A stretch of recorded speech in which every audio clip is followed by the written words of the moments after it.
Why do most Jews reject Jesus as the Messiah?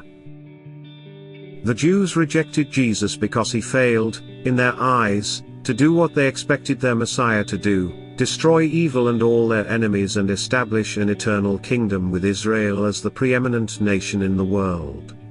The prophecies in Isaiah 53 and Psalm 22 describe a suffering Messiah who would be persecuted and killed, but the Jews chose to focus instead on those prophecies that discuss his glorious victories, not his crucifixion. The commentaries in the Talmud, written before the onset of Christianity, clearly discuss the messianic prophecies of Isaiah 53 and Psalm 22 and puzzle over how these would be fulfilled with the glorious setting up of the kingdom of the Messiah.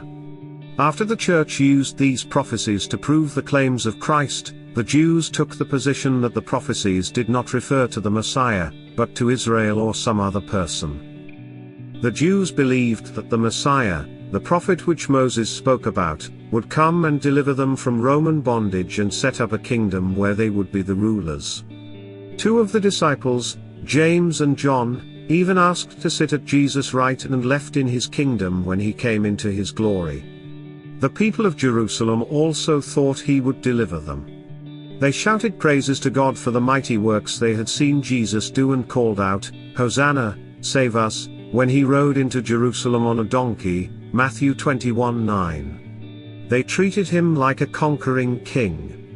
Then, when he allowed himself to be arrested, tried, and crucified on a cursed cross, the people stopped believing that he was the promised prophet. They rejected their Messiah, Matthew 27:22.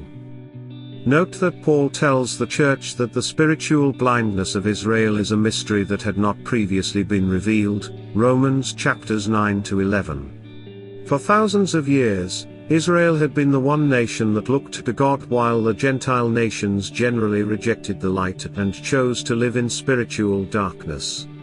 Israel and her inspired prophets revealed monotheism, one God who was personally interested in mankind's destiny of heaven or hell, the path to salvation, the written word with the 10 Commandments. Yet Israel rejected her prophesied Messiah, and the promises of the kingdom of heaven were postponed.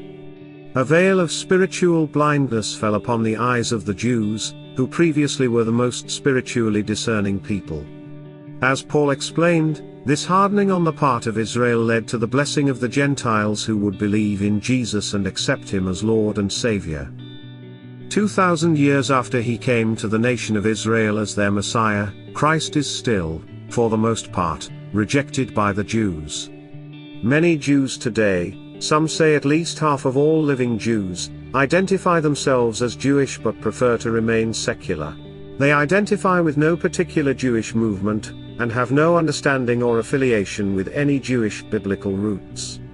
The concept of Messiah as expressed in the Hebrew Scriptures or Judaism's 13 principles of faith is foreign to most Jews today. But one concept is generally held as universal: Jews must have nothing to do with Jesus.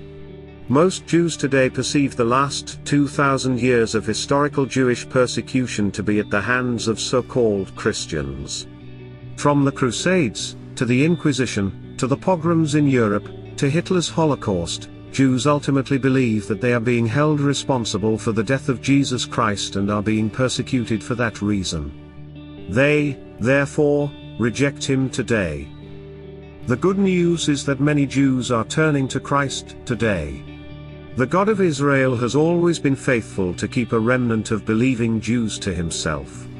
In the United States alone, some estimates say that there are over 100,000 Jewish believers in Jesus, and the numbers are growing all the time.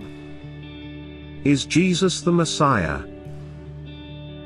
Jesus is called the Messiah in Matthew 1:16.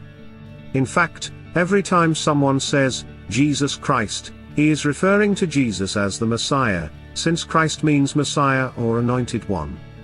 The Old Testament predicts the Messiah, and the New Testament reveals the Messiah to be Jesus of Nazareth. There are several things that the Jewish people who anticipated the Messiah expected him to be, based on Old Testament prophecies.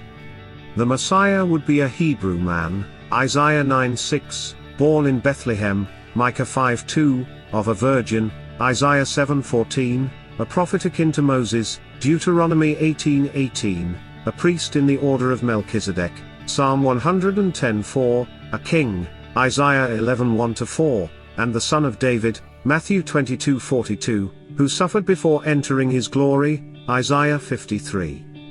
Jesus met each of these messianic requirements.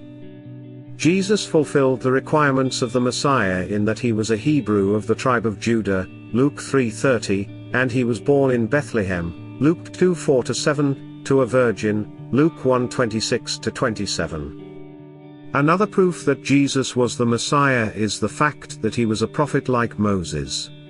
Both Moses and Jesus were prophets whom the Lord knew face to face, Deuteronomy 34:10, cf. John 8:38.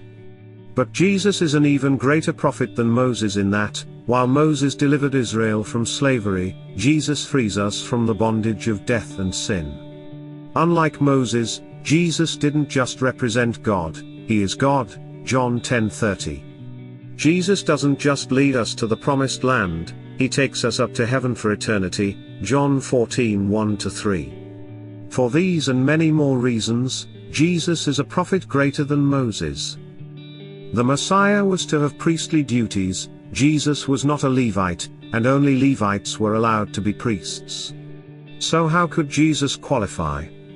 Jesus is a priest in the order of Melchizedek, Genesis 14, Psalm 110:4, Hebrews 6:20. Melchizedek predated the Jewish temple, and his very name means King of Righteousness.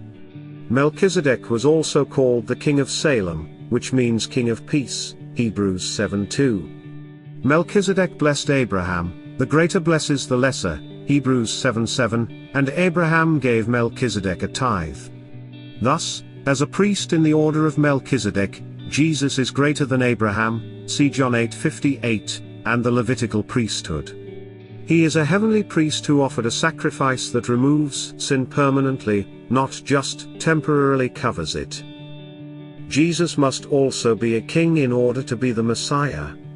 Jesus was from Judah, the kingly tribe.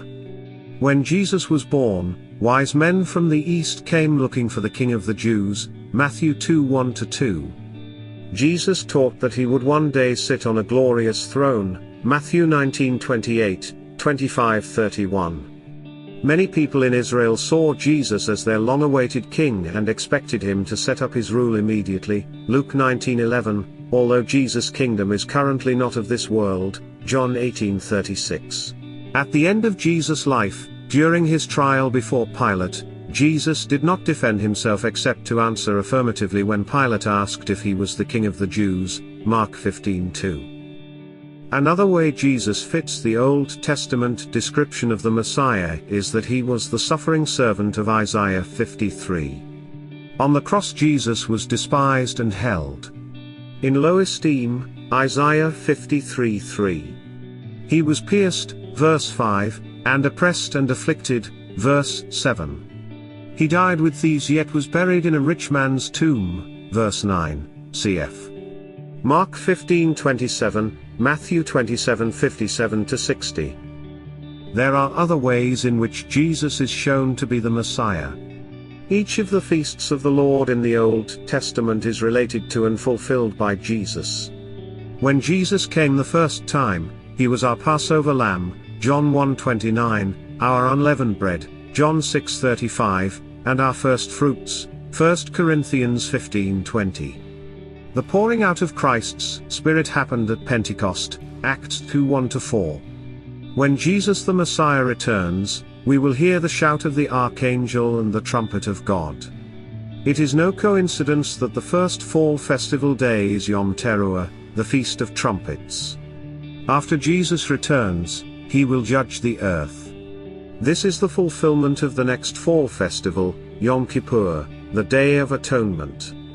Then Jesus will set up his millennial kingdom and reign from the throne of David for 1,000 years, that will complete the final fall festival, Sukkot or the Feast of Tabernacles, when God dwells with us. To those of us who believe in Jesus as Lord and Savior, the proof that he is the Jewish Messiah seems overwhelming.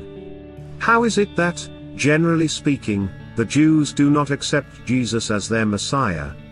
Both Isaiah and Jesus prophesied a spiritual blindness upon Israel as a judgment for their lack of faith, Isaiah 6-9-10, Matthew 13:13-15. Also, most of the Jews of Jesus' time were looking for a political and cultural savior, not a savior from sin.